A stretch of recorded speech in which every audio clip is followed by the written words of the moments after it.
નમસ્કાર મિત્રો, સ્વાગત છે તમારું એચએનજીયુ સ્ટડી પોઈન્ટ યુટ્યુબ ચેનલના એક નવા વિડીયોમાં. જીએસઆરટીસી દ્વારા નવી સરકારી નોકરીની ભરતીની જાહેરાત કરવામાં આવી છે એના વિશેની સંપૂર્ણ ચર્ચા આપણે આજના આ વિડીયોની અંદર કરવાના છીએ. જીએસઆરટીસી દ્વારા જે આ નવી સરકારી નોકરીની ભરતીની જાહેરાત કરવામાં આવી છે એની અંદર તમને દર મહિને ₹21,100 પગાર આપવામાં આવશે. ઓનલાઈન ફોર્મ ભરવાની તારીખો, લાયકાત અને વય મર્યાદા શું છે એની સંપૂર્ણ ચર્ચા આપણે આજના આ વિડીયોની અંદર વિગતવાર કરવાના છીએ. તો હવે શરૂ કરીએ આજનો આ વિડીયો. તો સૌપ્રથમ તમે અહીંયા જોઈ શકો છો મહત્વની તારીખો. તારીખ 13/2/2026 થી ઓનલાઈન ફોર્મ ભરવાનું શરૂ થઈ ગયું છે. તારીખ 12/3/2026 સુધી તમે ઓનલાઈન જે છે એ ફોર્મ ભરી શકો છો અને જે છે એ ફી ભરવાની છેલ્લી તારીખ 14/3/2026 રાતે 12 વાગ્યા સુધી છે. સમય મર્યાદા બાદ અરજી કે ફી જે છે એ સ્વીકારવામાં આવશે નહીં. તો 13/2/2026 થી ફોર્મ ભરવાનું શરૂ થઈ ગયું છે. તમે તારીખ 12/3/2026 સુધી ફોર્મ જે છે એ ભરી શકો છો. એના પછી આગળ ઇન્ફોર્મેશન છે તમે જોઈ શકો છો. વય મર્યાદા તમારી ઉંમર જે છે એ 18 વર્ષ હોવી જોઈએ, 18 વર્ષથી ઓછી ના હોવી જોઈએ અને 35 વર્ષ કરતા જે છે એ વધુ ના હોવી જોઈએ. જે પ્રમાણે અનામતના નિયમો છે એ પ્રમાણે તમારી ઉંમર જે છે એ 45 વર્ષ સુધી હશે તો પણ તમે જે છે એ આ ભરતી માટે ફોર્મ ભરી શકો છો.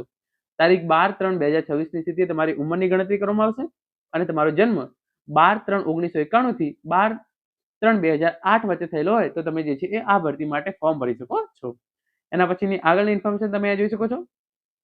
ગુજરાત માર્ગ અને ગુજરાત રાજ્ય માર્ગ વાહન વ્યવહાર નિગમ જીએસઆરટીસી દ્વારા જે છે એ હેલ્પરની આ નવી ભરતીની જાહેરાત કરવામાં આવી છે. કુલ જગ્યાઓ જે છે એ 297 છે.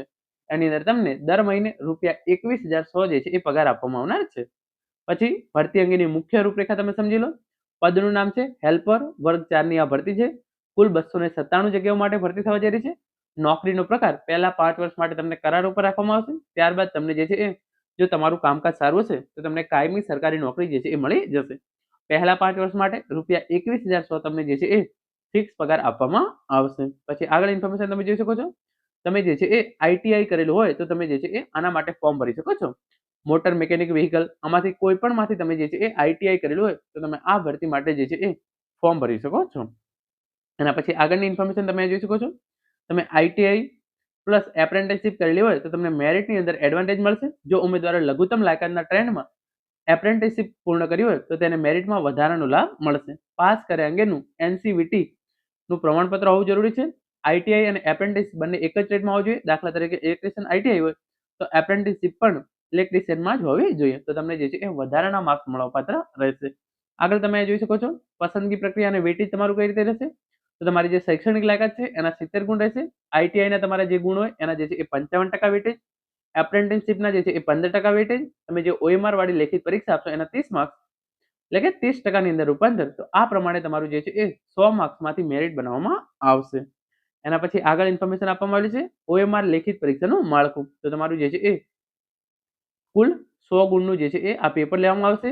એના માટે તમને જે છે એ 2 કલાકનો સમય આપવામાં આવશે અને એમાંથી પાસ થવા માટે તમારે જે છે એ મિનિમમ 40 ગુણ એટલે કે 40% માર્ક્સ લાવવા જરૂરી છે. તમે એક કરતા વધારે પ્રશ્નોના જવાબ આપેલા છે, ચેક કરી લેશે અને ખોટા પ્રશ્નોનો જવાબ આપશો તો 0.25 જે છે એ નેગેટિવ માર્કિંગ પણ રાખેલું છે. પરંતુ જો તમે ઈ ઓપ્શન ટીક કરશો તો તમારો જે છે એ માર્ક્સ કાપવામાં આવશે નહીં.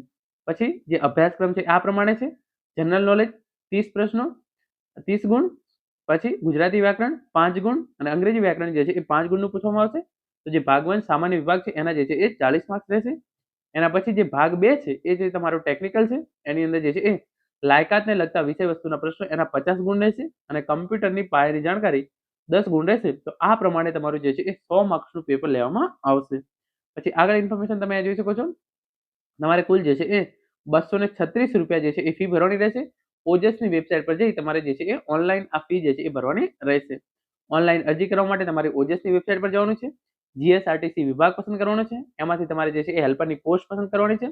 તમારી વ્યક્તિગત અને શૈક્ષણિક વિગતો ભરવાની છે. પછી અરજી કન્ફર્મ કરી અને ફી ભરવાની છે અને તમારો જે કન્ફર્મેશન નંબર આવે એને તમારે જે છે એ સાચવીને રાખવાનો છે. ફોટો અને સિગ્નેચર કેવી રીતે અપલોડ કરવું એ તમને જે છે એ જનરલી ખબર જ હશે. એકથી વધુ અરજી કરી છે તો તમે જે છેલ્લી અરજી કરેલી છે એ જ માન્ય રહેશે.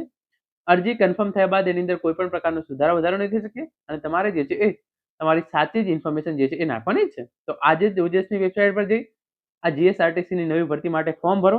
ફોર્મ ભરવાની જે છેલ્લી તારીખ 12/3/2026 જે છે એ રાખવામાં આવેલી છે. તો મિત્રો આ હતો આજનો video. Thank you so much for watching.